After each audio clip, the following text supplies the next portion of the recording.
श्रवण करणे त्याची कुशल करणाचे मनाने करावे श्रवण भक्ती गुरुपदेश आठवावा चित्ते आत्मा वावरे श्रुते सुते ध्याने करावे शिष्याने घडविते शिव साक्षात्कार ऐशी गुरुवाक्य वारंवार ऐकून अंतर्याकार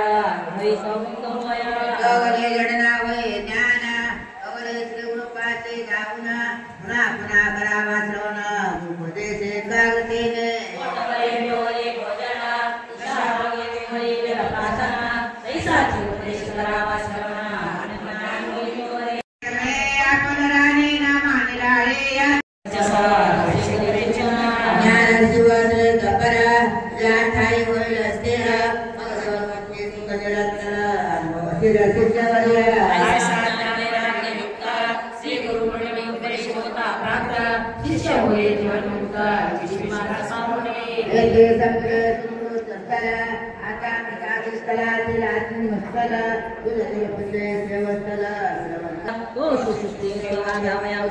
ठरे म्हणून तो सेव्य झाला जीवन मुक्त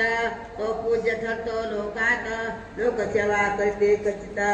तो सेवासे ऐसे श्रेष्ठ असे गुरुवचना ते करुणी साधन श्रवणा वाचन करीतो मुक्ता सेवा ज्ञान स्थिर झाला शिवाचा साक्षात्कार तो शिष्य पूजे निरंतर होय गुरु समानते गुरु ज्ञानामुळे ज्ञान शिष्यासे मिळे म्हणून त्यास लाभे